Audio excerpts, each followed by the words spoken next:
These are the 5 times a week when your devotion keeps you away from heaven. Times that, according to St. John Paul II, are blocking the prayers and blessings of Catholic women who practice them without knowing it.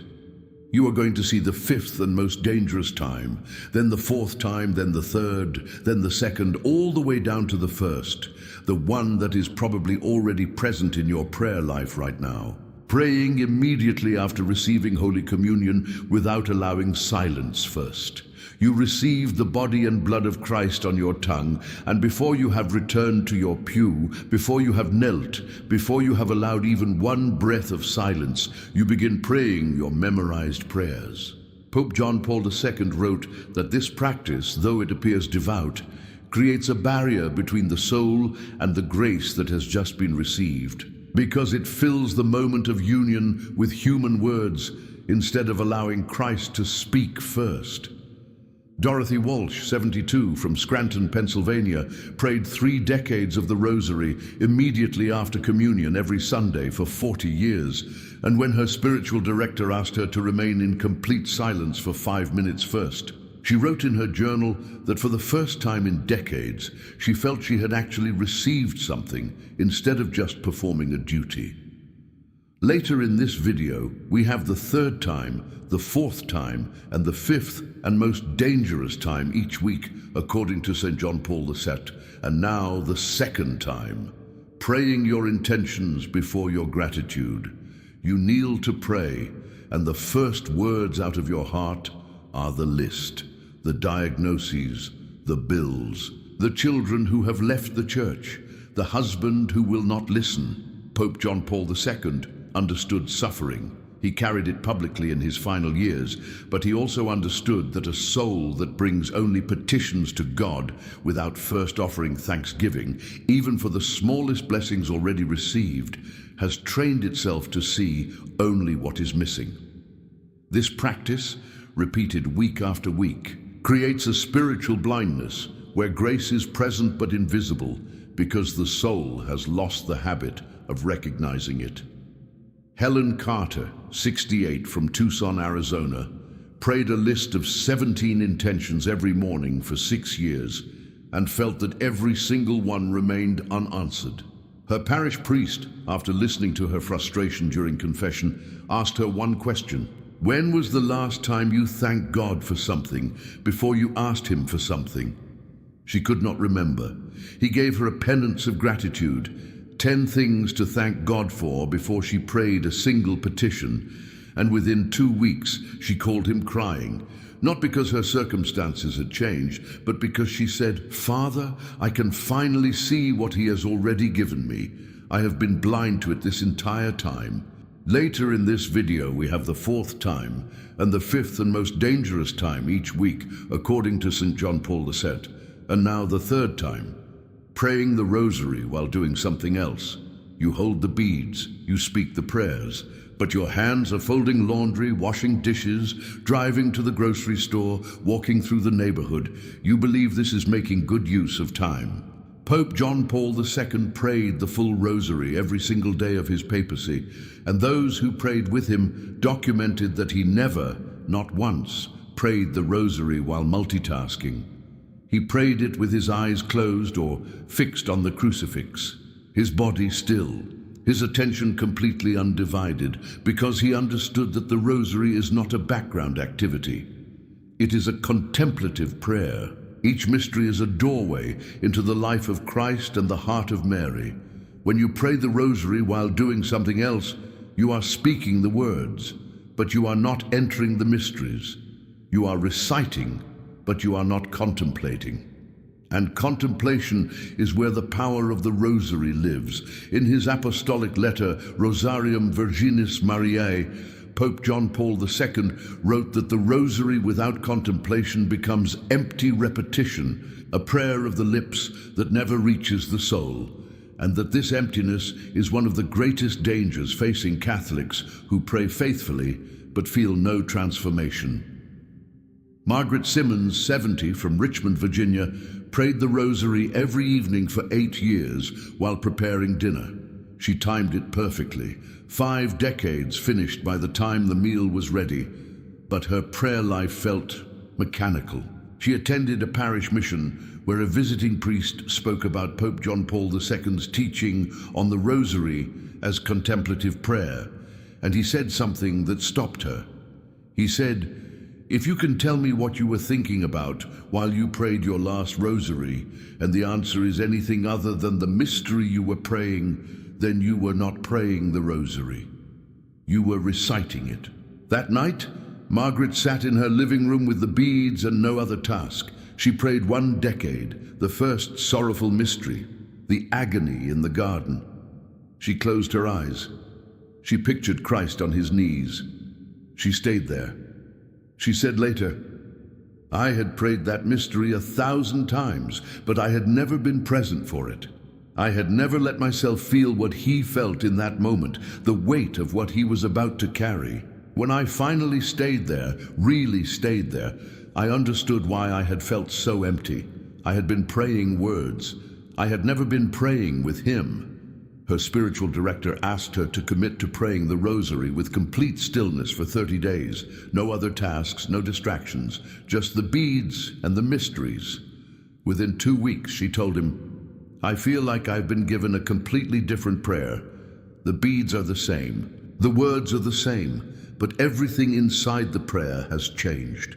Within a month, her adult son, who had not been to Mass in 15 years, called her and asked if she would go to confession with him. She had been praying for his return every single day of those 8 years. She believes with her whole heart that the answered prayer came not because she prayed more, but because she finally prayed the Rosary the way Pope John Paul II said it must be prayed, with her full attention, her full heart, her full presence. Barbara Hensley, 66, from Omaha, Nebraska, prayed the Rosary every morning while walking her dog for 4 years and could not understand why her spiritual life felt stagnant. When she began praying it in her home before the walk, sitting before a crucifix with no distraction, she said the change was so immediate and so profound that she wept through the first 3 mysteries. And the 5th and most dangerous time each week, according to St. John Paul II, is coming. And now, the 4th time. Praying during Mass without praying the Mass. You are there in the pew, you are devout, you arrive early. But during the liturgy of the Word, you are praying your Rosary. During the consecration, you are reading from your prayer book.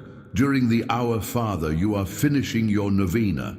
Pope John Paul II understood that many Catholics, especially women of deep faith, believe that praying additional prayers during Mass is a sign of greater devotion. He also understood that this practice, though it appears holy, is one of the most serious obstacles to receiving the full grace of the Eucharist. In his encyclical Ecclesia de Eucharistia, he wrote that the Mass is not a time for private devotions. It is the highest prayer of the Church, the representation of Calvary, the moment when heaven touches earth. Every word spoken by the priest, every response spoken by the congregation, every gesture, every silence has been given to us by the Church as the way to participate fully in the sacrifice of Christ. When you replace those words with your own prayers, even beautiful prayers, even the Rosary, you are choosing your devotion over the devotion Christ himself instituted. Virginia Moore, 73, from Charleston, South Carolina, attended daily Mass for 19 years. She prayed 3 decades of the Rosary during the first half of Mass and finished her Divine Mercy Chaplet during the second half. She believed this made her time in church more fruitful. Her hands were never idle. Her mind was never wandering. She was always praying something.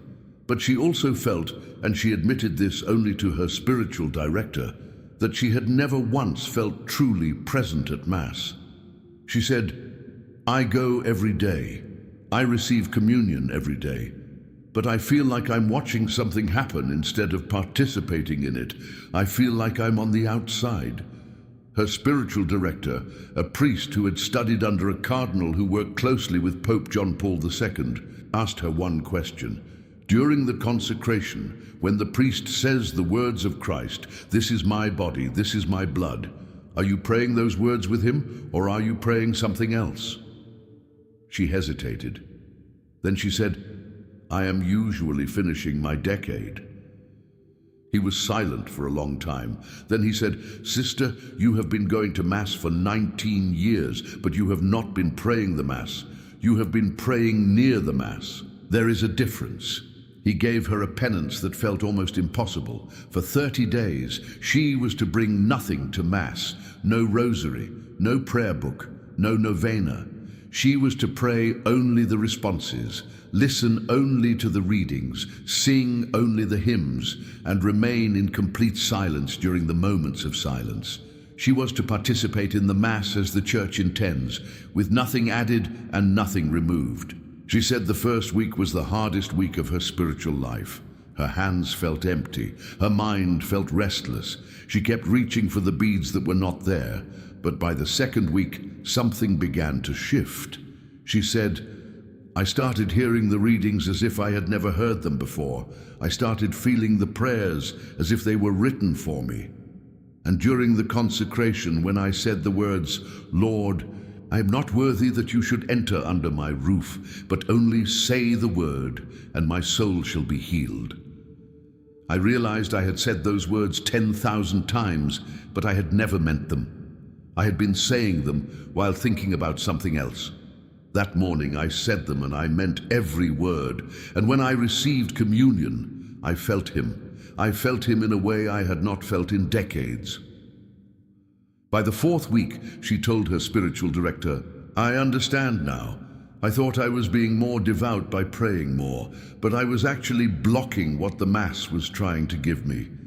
I was so busy filling the silence with my own words that I never let the words of the Mass touch me."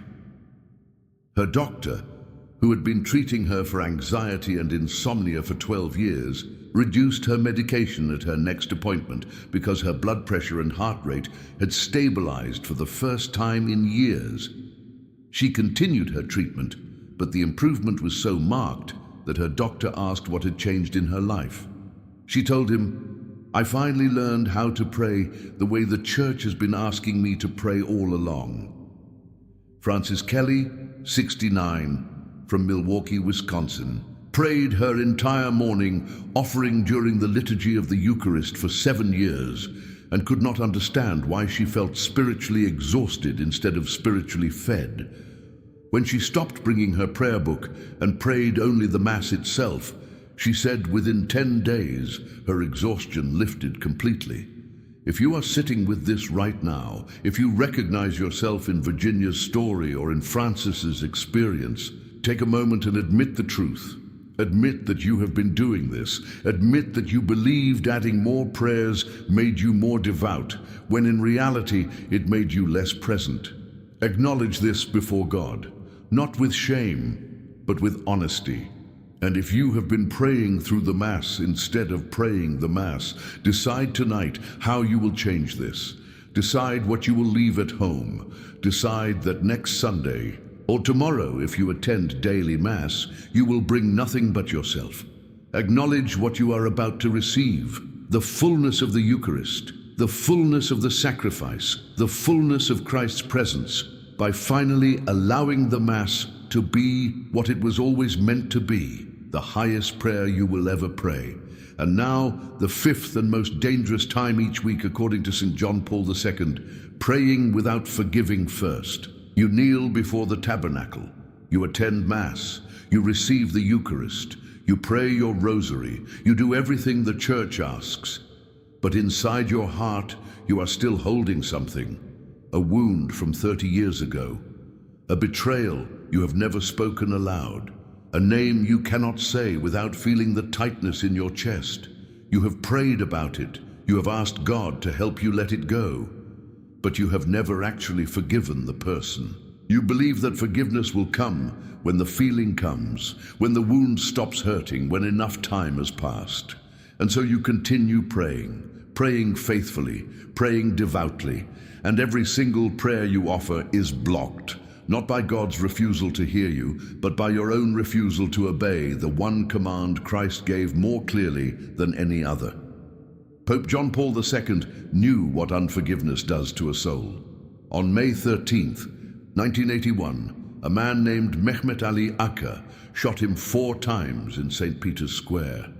The bullets tore through his abdomen and his hand. He nearly died. He spent months recovering, enduring surgeries and pain that would last the rest of his life. 2 years later, Pope John Paul II went to the prison where his attacker was being held. He sat across from the man who had tried to kill him, and he forgave him, not in a letter, not in a public statement, face to face.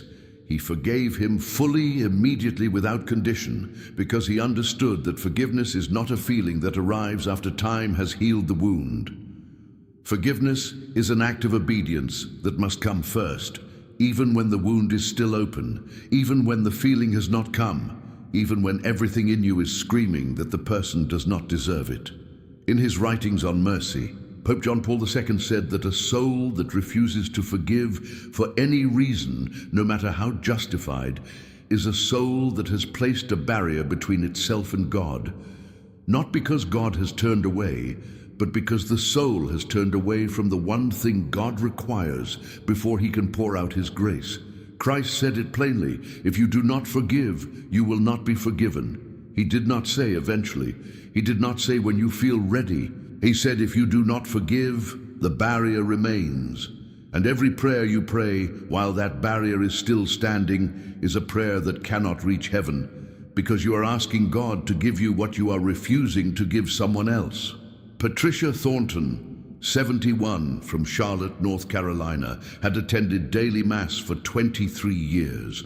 She prayed the rosary every morning. She volunteered at her parish. She did everything right. But her sister had not spoken to her in 32 years, not since an argument over their mother's estate that ended with words Patricia could still repeat from memory.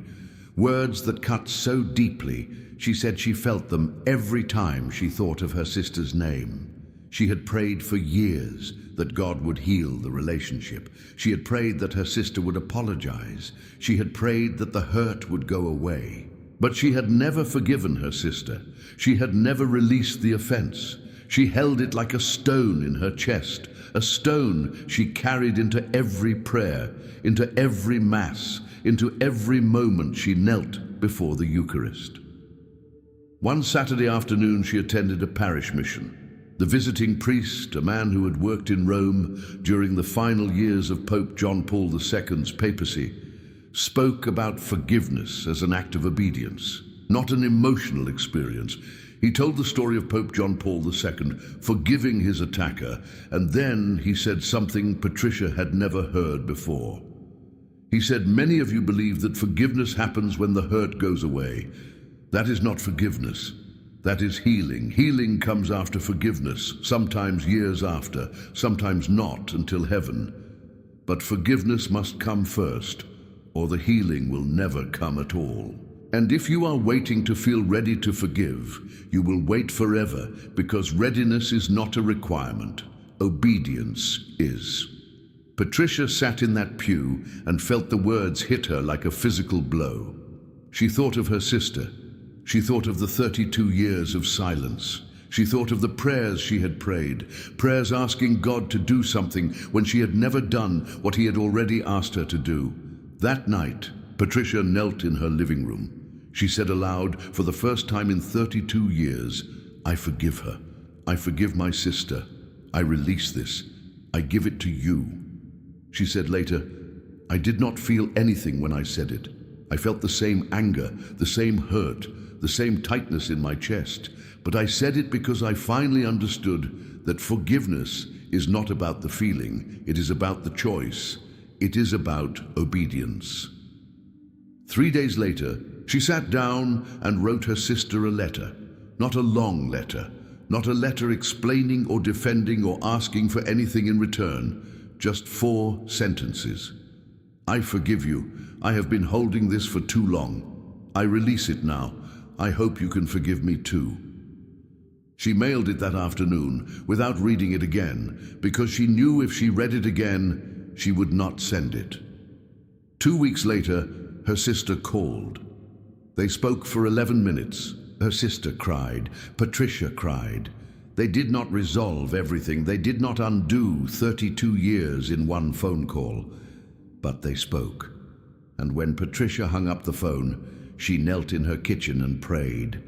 And for the first time in decades, she said, "I felt like my prayers were finally going somewhere. I felt like the ceiling had been removed. I felt like I had been praying into a wall for 30 years and the wall was finally gone."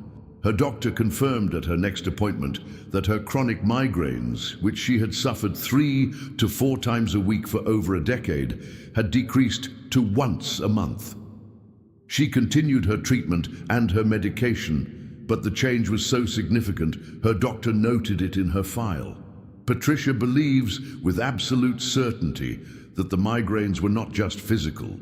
They were the physical manifestation of what unforgiveness had been doing to her body, her soul, her entire life. Louise Garrett, 67, from Portland, Oregon, had not forgiven her ex-husband for leaving her 41 years earlier. And though she prayed every single day, she told her spiritual director, "I feel like God does not hear me anymore." When she finally spoke the words of forgiveness aloud, not to her ex-husband, but to God in her living room, she said, "It felt like I had been holding my breath for 41 years and finally exhaled." Carol Briggs, 74, from Nashville, Tennessee, refused to forgive a friend who had betrayed her confidence 18 years earlier, and when her pastor asked her point blank, "Do you think God will give you the grace you are asking for while you are withholding the grace He commanded you to give?" She had no answer. She forgave the friend in writing that same week, and though the friendship was never restored, she said, "I finally felt peace for the first time since it happened. Not because she deserved my forgiveness, but because I needed to give it."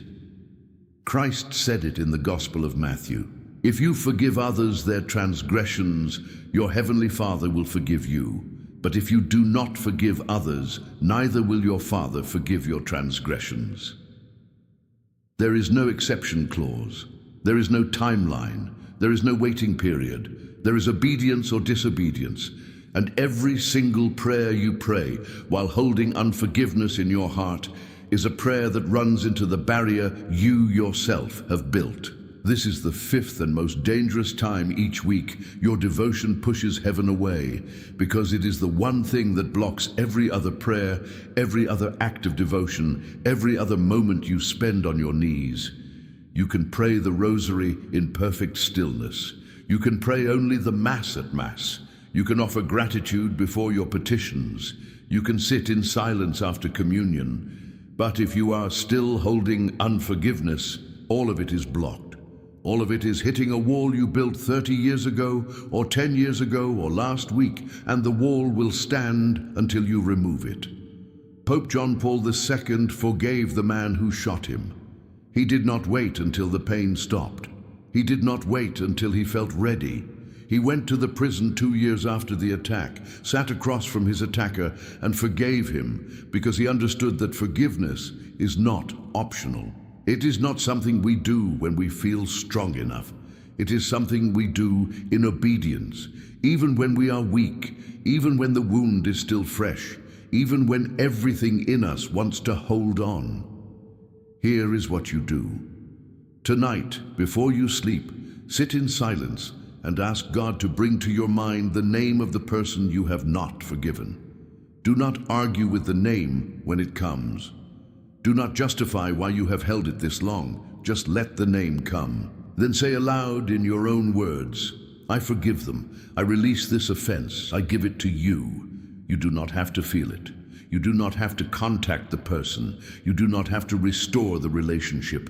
You just have to speak the words of forgiveness as an act of obedience. And then you release the outcome to God. After you have forgiven the first person, verify whether there is a second name. If there is, forgive that person too. Do not wait. Do not carry it one more day. Forgiveness does not require their repentance. It does not require their awareness. It requires your obedience. Then verify your prayer practices this week. Are you praying immediately after communion without silence? Commit tonight to 5 minutes of complete silence after you receive the Eucharist before you begin any other prayer. Are you praying your intentions without gratitude first? Write down tonight 10 things you will thank God for before you bring him a single petition tomorrow morning. Are you praying the rosary while doing something else?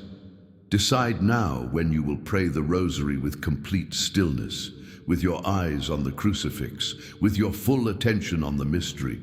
Are you praying private devotions during Mass? Decide now what you will leave at home next Sunday so that you can pray only the Mass, fully, completely, with nothing between you and the altar. Pope John Paul II, who prayed through suffering, through assassination, through the silence of his final years, understood that God does not want more words from us. He wants our obedience. He wants our presence. He wants the barriers removed so that the grace he is already pouring out can finally reach us. Tonight, before you close your eyes, sit in silence and name aloud the person you will forgive. Say their name, say the words, release the stone you have been carrying. You do not have to wait until you feel ready. Commit now to obedience, even if the feeling never comes, because obedience is what removes the wall. And once the wall is gone, every prayer you have prayed for years, every blessing you have been waiting for, every grace that has been blocked will finally reach you. There are 3 women in your life who need to hear this warning tonight.